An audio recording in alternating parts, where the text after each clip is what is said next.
Hey, what's up guys? Welcome back and thank you for tuning in to another video of mine. If this is your first time here, please consider going ahead and subscribing right now. Appreciate to have you following along. But we're starting a brand new, super exciting project. One that I'm a little bit intimidated by because it's a pretty finicky or precise project. What we're going to be using is this Boker here. Okay, let's map it out here. We have a brand spanking new Boker. See right there. That's the model number if you want to check it out for yourself.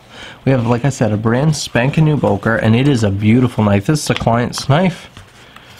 I ordered it in, but he paid for it, and here it is. And I have to say, it is a gorgeous knife. I actually might consider picking up one for myself at some point, just because it's such a beautiful pattern. Look at that long, thin design.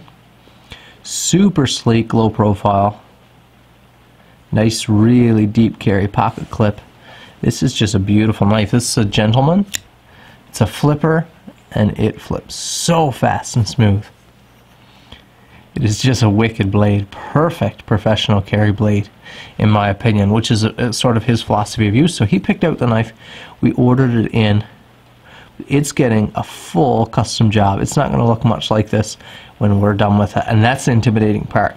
This knife, Canadian, rang in at about 150 bucks, I believe, right around there.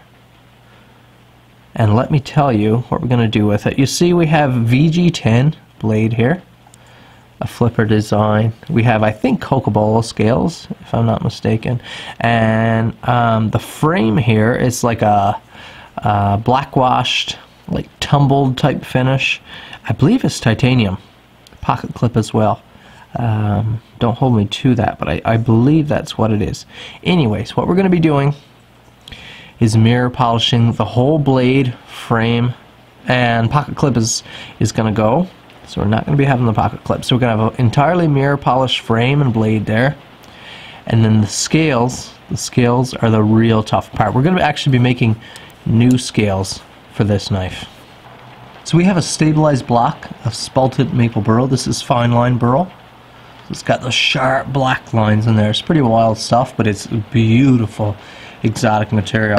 Then we have some purple G10. Probably wondering what in the world we're getting into. And we have some brass sheet here. This is 1/16 solid brass plate. What the plan is, if I can pull it off, is to have a scale. If you remember, those scales screw onto that knife. They're just laminated on the outside. We want, if this is the knife frame, okay, then we want a scale here that goes on still with our 3 screws. That's brass. Let's try to get you a 3-dimensional drawing. And spalted maple with a strip of that purple micarta in there. So again, that's solid brass here against the knife tang, so like a solid brass liner. And we want the spalted maple, but the spalted maple is going to be broken right here. And we're going to have that purple micarta. The brass is to really class things up.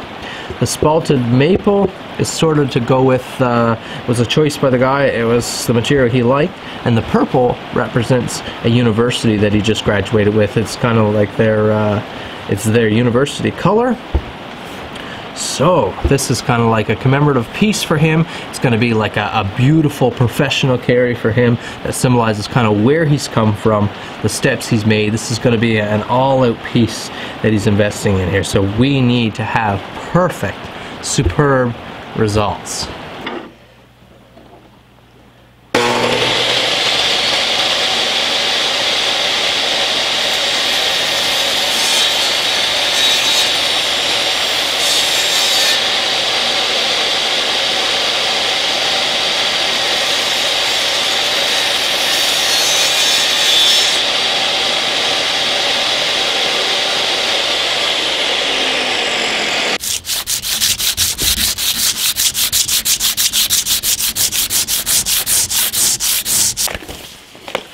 Okay, here we go. First glue up. whenever you're doing an intricate project like this, order of operations can be a little bit difficult to nail down. So you kind of gotta count things out slowly and figure everything. So I have an epoxy mixed up here. What we're gonna do is glue that micarta on whole like this.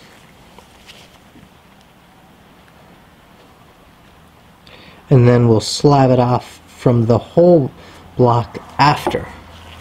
At least that's how I figure will be the best. So I want the purple to the front. So I'm going to also put a little bit on here just so I know all the pores are filled. Purple to the front.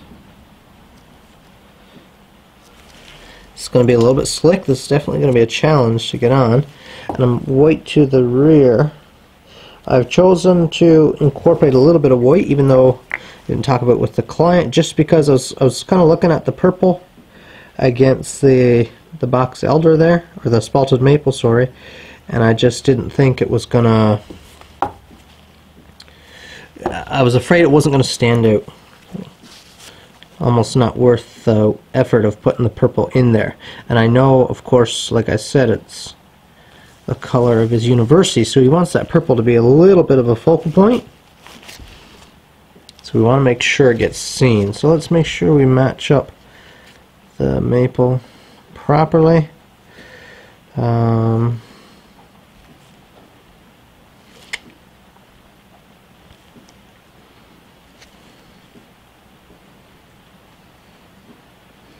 Yeah, let's go with this. I think this is it. Now this is going to be a challenge. As long as we can get it clamped up, we're golden. Because thereafter, once we cut off a slab, it's going to be backed with the brass. So I have to choose a clamp here that squeezes directly inwards. No spinning or rotating of the clamps, because it'd be impossible to get everything to line up.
Okay, now after what felt like a very long period of hand sanding, here's what our pieces look like now. If you remember that dark gray, we have them sanded up to a 2000 grit here now.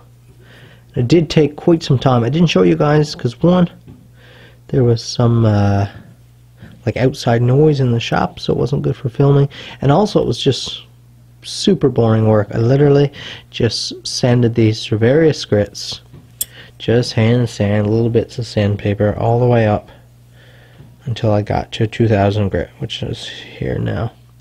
Have a look at that blade. We have most of the logos gone, most of those etched logos gone. As expected, that's all you can do if you want the blade polished. You're going to lose those etchings. But now I'm about to give them a buff here on the old buffer.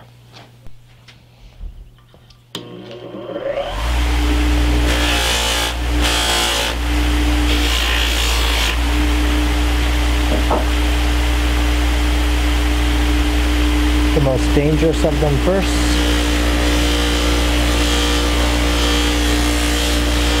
I did take most of the edge off that blade, but still a very tiny piece.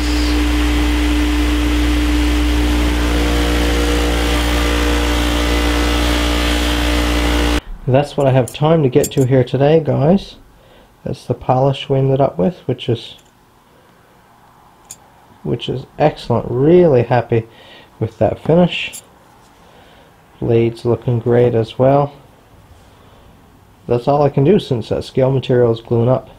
This is the easy stuff. I mean, this is the boring, labor-intensive stuff, but we knew we could get this far. It's the other parts that are tough. So I'm going to end this video right here. Thanks for watching. Make sure you come back to see how we do with those pieces of scale material. That could be a challenge. Thanks for watching. Hit that like button. Leave me a comment down below. We'll see you in the next video.